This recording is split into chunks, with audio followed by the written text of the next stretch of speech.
India का एक बहुत अच्छा सिस्टम है।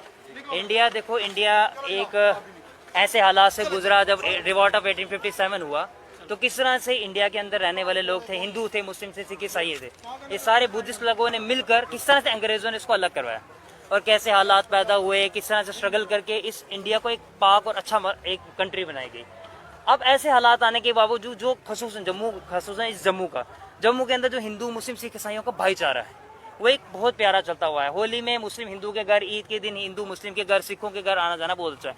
ये कुछ ऐसे लोग आते हैं जो सनातन धर्म, एक इतना अच्छा धर्म जो हिंदू धर्म है, जिसकी टीचिंग्स के अंदर ये बताया जाता है कि कभी किसी खुदाओं को बुरा न कहो। ऋग्वेद के अंदर साफ गया कि किसी के खुदा को बुरा न कहो। कुरान में साफ कहते, कुरान का फरमान है, जिस कुरान को वो बदबक कह रहा है वो ऐसा इंसान जिसको अभी अपने धर्म का नॉलेज नहीं है, जो हिंदुओं को बदनाम कर रहा है। हमें अफसोस है इस चीज पर कि एक ऐसा इंसान खड़ा हुआ है जो हमारे हिंदू धर्म के भाइयों को बदनाम करने की कोशिश कर रहा है, जो सिखों में बदनाम उनको लड़वाने की कोशिश करे, एक ऐसा शख्स। और सारी गवर्नमेंट, इंडिया की गवर्नमेंट उसको देख रही है जो एक ऐसी हस्ती, प्रॉफिट मोहम्मद सल्लल्लाहु अलैहि वसल्लम, 1400 साल का रिकॉर्ड है, पूरी दुनिया को, ना कि जम्मू कश्मीर इंडिया, पूरे आलम को, पूरे वर्ल्ड को चैलेंज देते हैं कि वो प्रॉफिट मोहम्मद सल्लल्लाहु अलैहि वसल्लम की जिंदगी को देखें। अगर वो सारे के सारे इस्लाम पे आने पे मजबूर ना हुए तो हम आपकी जूतियों के पानी पीने को तैयार हैं। और वो कुरान, जिस कुरान को वो कहता है, ये कुरान नऊज बिल्लाह कहता है गंदी किताब है, इस कुरान के अंदर जहाद के बारे में बताया गया है। इससे पहले वो कोई बदबख्त था रिजवी, वो पता है वसीम रिजवी, उसने भी कहा कुरान के अंदर, हम जानते हैं ये कुरान को, बल्कि कुरान में मुफ्ती साहब ने भी बताया कि कुरान में अल्लाह साफ फरमा रहे हैं कि सुनो कि तुम किसी के खुदाओं को बुरा भला मत कहो। अल्लाह कह रहे हैं कि ये लोगों से कि आप किसी के खुदा को बुरा भला मत कहो, बदले में वो तुम्हारे खुदा को बुरा भला कहेंगे।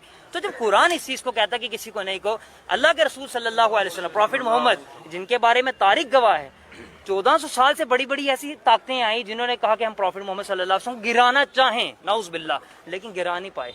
बड़ी बड़ी ताकतें आई गिराने के लिए। तो प्रॉफिट मोहम्मद सल्लल्लाहु अलैहि वसल्लम की हदीस है जिसका मफहूम खुलासा फरमाया, जिसने एक इंसान को कत्ल किया और बेगुनाह इंसान को, इनोसेंट को कत्ल किया, और उसके कत्ल पर सारी इंसानियत जमा थी, तो अल्लाह उस एक शरीफ को कत्ल करने के बावजूद में अल्लाह उसके बदले सारों के सारे इंसानों को जहन्नम में डालेगा। क्या डिमांड करते हैं? हम ये डिमांड करते हैं उसको फांसी दी जाए, हम ये डिमांड करते हैं कि उसको कत्ल किया जाए, हम ये डिमांड करते हैं। मैं कहता हूं कि अगर मैं मुस्लिम, एज ए मुस्लिम, मैं रिस्पेक्ट करता हूं हिंदुओं की, सिखों की, क्रिश्चियन, मेरा मुसलमान होकर कोई गुरु नानक को गाली करेगा, टांगे तोड़ दो उसकी। मेरा मुसलमान होकर कोई राम जी को गलत कहता है, टांगे तोड़ दो उसकी। मेरा मुसलमान होकर कोई जीसस क्राइस्ट को कुछ कहता है, टांगे तोड़ दो उसकी। मेरा मुसलमान होकर कोई शियों के हमारे भाई हैं, उनके अहले बैत को कुछ कहता है, टांगे काट दो उसकी। हम क्यों किसी के लिए कहते हैं? हमारा कुरान ये कहता है कि किसी को नहीं कहना, हमारा नबी ये कहता है किसी को कहना। तो ये ऐसा शख्स है, इसके लिए एक ही आसान तरीका है, हिंदू मुस्लिम सिख ईसाई का भाईचारा अच्छा है, ये इंसान भाईचारा खत्म कर रहा है, इसको इस वक्त की गवर्नमेंट सपोर्ट कर रही है, बात खत्म है, सीधी बात है।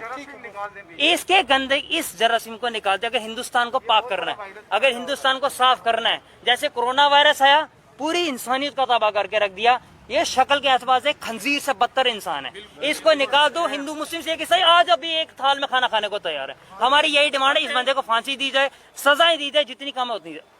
ये हमारे सारे यूथ की तरफ से ये मैसेज है, और हमें फख्र है कि हमारे हिंदू भाई भी इसमें आए, सिख भी आए, क्रिश्चियन भी, हमें अच्छा लगा कि वो आए, हमारा साथ दिया। खुदा सबको सलामत रखे, हमारा ये मैसेज है।